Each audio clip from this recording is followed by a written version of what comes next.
Assalamualaikum warahmatullahi wabarakatuh. Shalom, Om Swastiastu, Namo Buddhaya, salam kebajikan, dan salam sejahtera bagi kita semua. Halo semuanya, kembali lagi bersama saya di YouTube channel. Nah, di dunia sistem kontrol, kestabilan bukanlah ketiadaan gangguan, melainkan kemampuan untuk kembali seimbang. Teori yang dipelajari menuntun langkah, praktiklah yang memberi warna dan makna.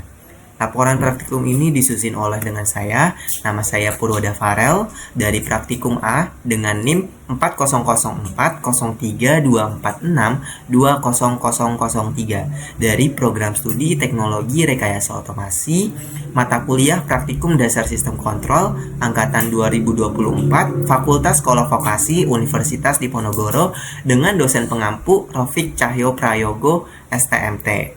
Nah, pada kesempatan kali ini saya akan membahas tentang kontrol PWM dan pembacaan encoder motor DC dengan Simulink.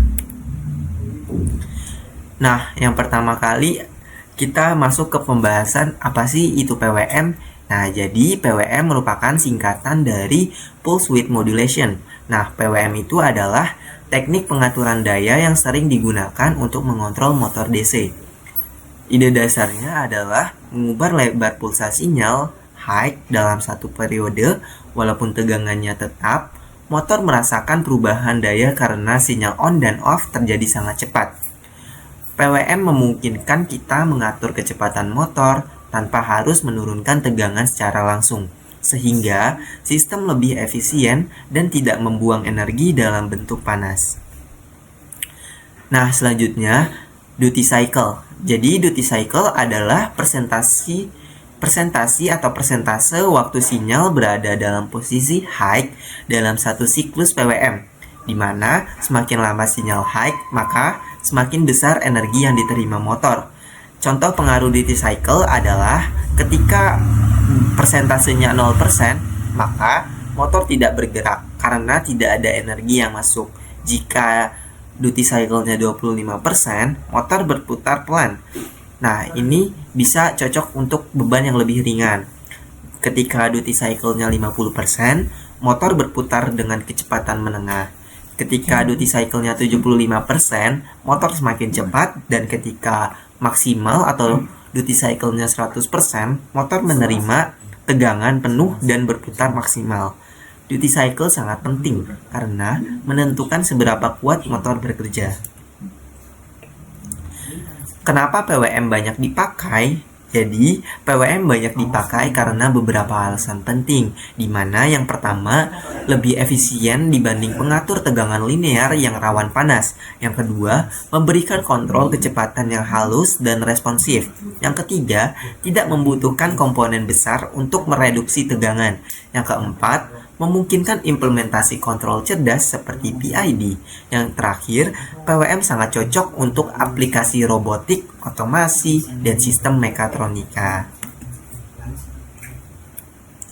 Nah, selanjutnya, encoder motor DC.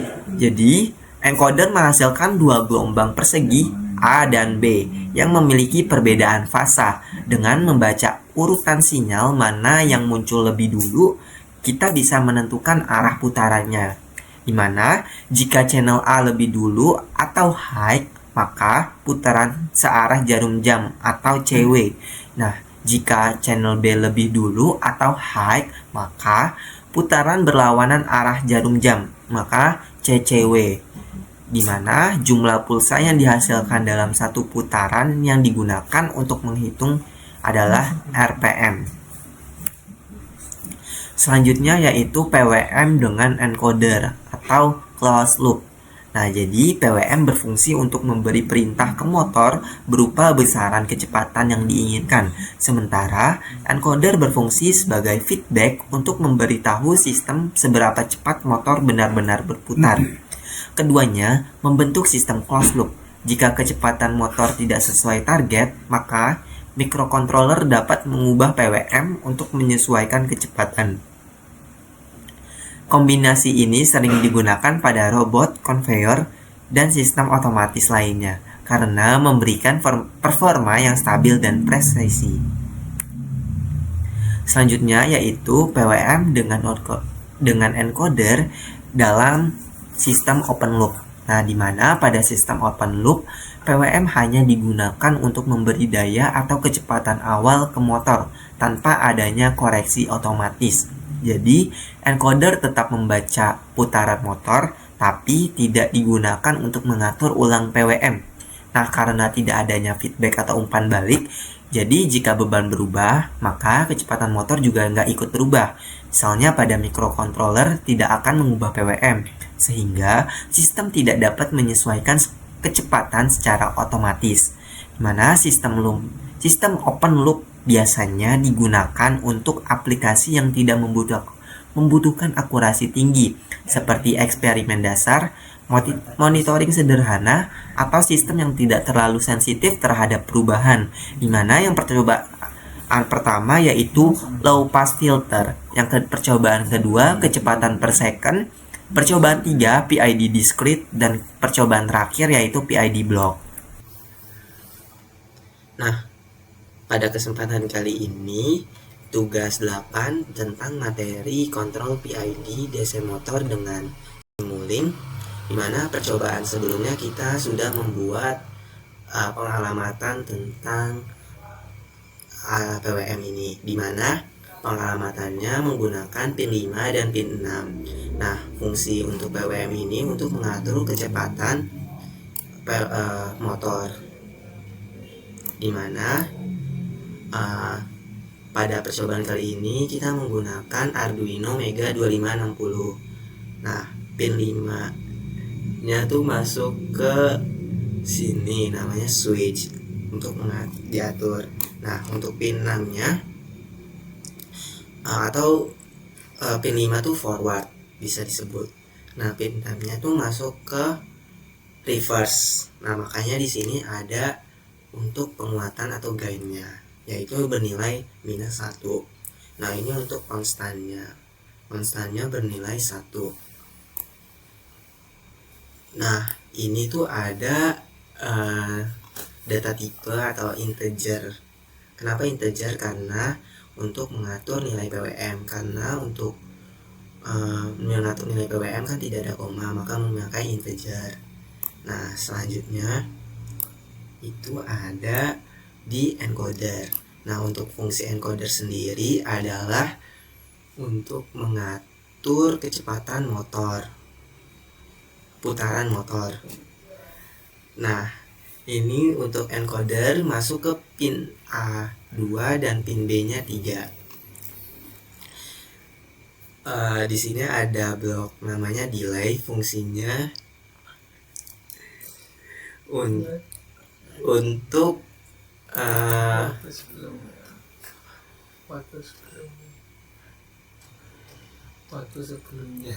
waktu sebelumnya karena ada dengan simple time-nya -1. Nah, di sini ada encoder yang sesudah, dan ini encoder pref yang sebelum. Nah, ini ada display dan ini ada scope untuk menampilkan nilainya dan grafiknya. Sini masuk lagi ke encoder sesudah dan encoder pref atau encoder sebelum. Ini menggunakan blok boto. Terus ini ada minus menggunakan sum, di mana encoder ini masuk ke plus dan encoder pref masuk ke minus.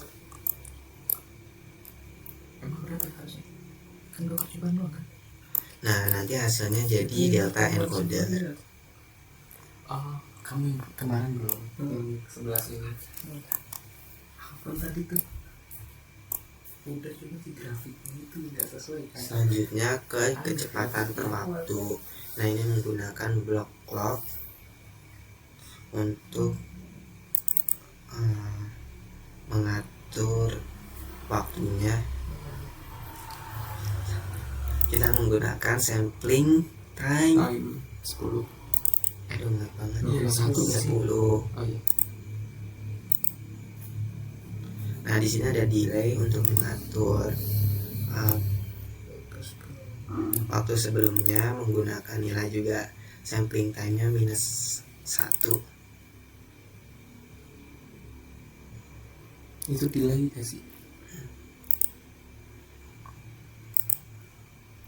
Terus di sini menggunakan time dan drive time. Drive time itu waktu sebelumnya dan time itu waktu sesudahnya. Di sini ada time juga waktu sebelumnya, dan ini rumus time sebelumnya, dimana akan menghasilkan delta time.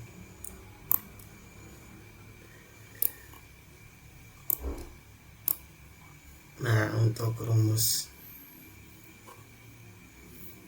raw speed itu jarak dibagi waktu, dimana jaraknya itu dicontohkan delta encoder. Nah, waktunya itu delta time yang sudah dihasilkan dari sini dan sini. Nanti hasilnya menjadi raw speed. Nah, ini untuk rumus dari untuk menghasilkan speed atau yang sudah difilter. Rumusnya yaitu speed sama dengan 1 minus alpha kali speed tambah alpha kali raw speed. Dan di sini ada konstan atau nilainya, dan ini ada alpha. Dimana tadi rumusnya 1 minus alpha, di sini ada untuk nilai konstannya 1 dan dikurangin alpha, ditambah alpha dikali raw speed. Nanti jadinya akan speed. Nah, sudah kayak gini, langsung dijalanin. Lihat web.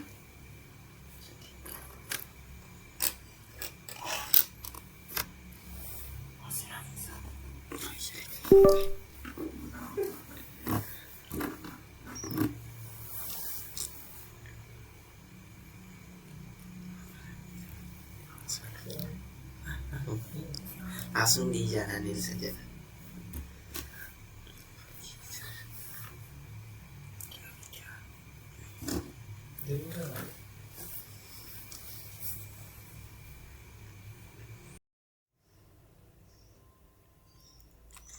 Berdasarkan grafik pada gambar tersebut, sinyal berwarna kuning menunjukkan sinyal tanpa low pass filter, sedangkan sinyal berwarna biru merupakan sinyal dengan low pass filter. Hal ini terlihat dari karakteristik sinyalnya, di mana grafik berwarna kuning tampak lebih bergerigi dan berosilasi lebih cepat akibat adanya komponen frekuensi tinggi atau noise.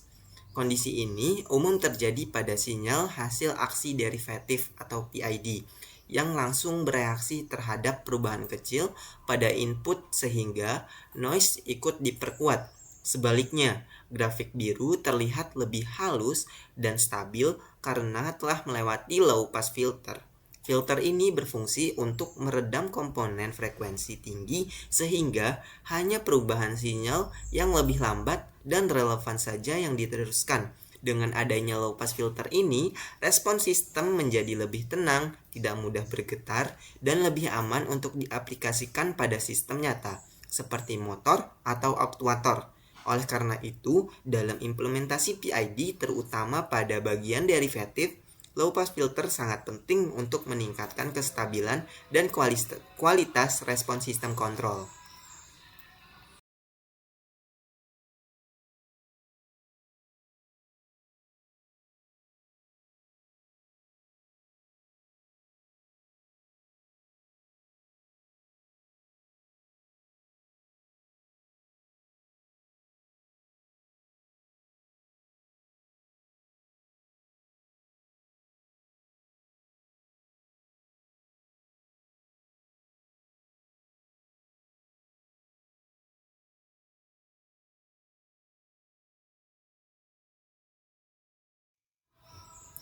Kecepatan dalam persatuan per second pada PID discrete berkaitan dengan langsung waktu sampling atau TS yang digunakan pada sistem digital. PID discrete bekerja dengan membaca error, menghitung aksi kontrol, lalu mengeluarkan sinyal kendali setiap TS detik.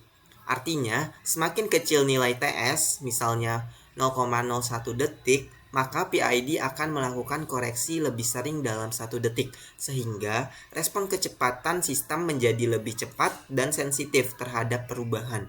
Namun, jika TS terlalu kecil, sistem bisa menjadi lebih sensitif terhadap noise dan beban komputasi meningkat. Oleh karena itu, kecepatan per second pada PID sangat ditentukan oleh pemilihan waktu sampling yang sesuai dengan dinamika sistem. Sementara itu, pada PID block atau continuous PID, kecepatan per second tidak dibatasi oleh waktu, karena perhitungannya dilakukan secara kontinu berdasarkan persamaan diferensial.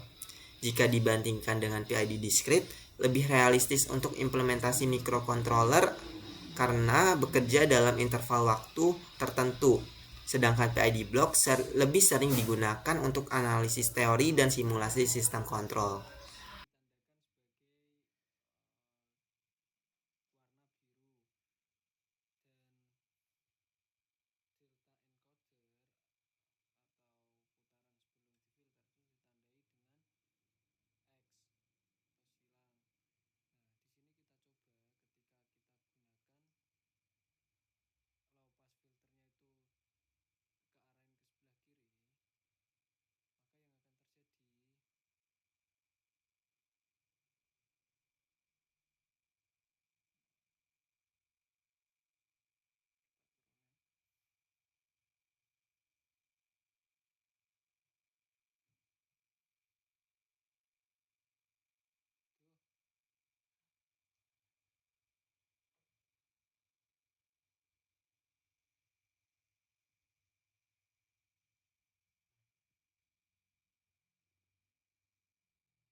Selanjutnya yang terakhir yaitu kesimpulan. Jadi kesimpulan dari praktikum kali ini yaitu kontrol PID motor DC dengan Simulink adalah bahwa mahasiswa berhasil memahami konsep dasar pengendalian motor DC menggunakan teknik PWM atau Pulse Width Modulation, serta pemanfaatan encoder sebagai sensor umpan balik untuk membaca kecepatan putaran motor. Melalui integrasi MATLAB, Simulink, dan Arduino, sistem kontrol real-time dapat dibangun dengan alur tertutup, di mana sinyal referensi kecepatan dibandingkan dengan kecepatan aktual untuk menghasilkan respon yang stabil. Percobaan yang dilakukan mulai dari penerapan low pass filter, pengukuran kecepatan per second, hingga implementasi PID discrete dan PID block buatan sendiri memberikan pengalaman komprehensif dalam pemodelan, pemrograman, serta analisis sistem kontrol. Secara keseluruhan, praktikum ini memperkuat keterampilan teknik sekaligus pemahaman konseptual mengenai pentingnya desain kontrol, pemrosesan sinyal, dan penerapan PID dalam menjaga performa motor DC sesuai dengan nilai referensi. Nah, mungkin itu saja yang bisa saya sampaikan mengenai materi-materi praktikum dasar sistem kontrol pada percobaan kali ini. Kurang lebihnya mohon maaf. Terima kasih. Wassalamualaikum warahmatullahi wabarakatuh.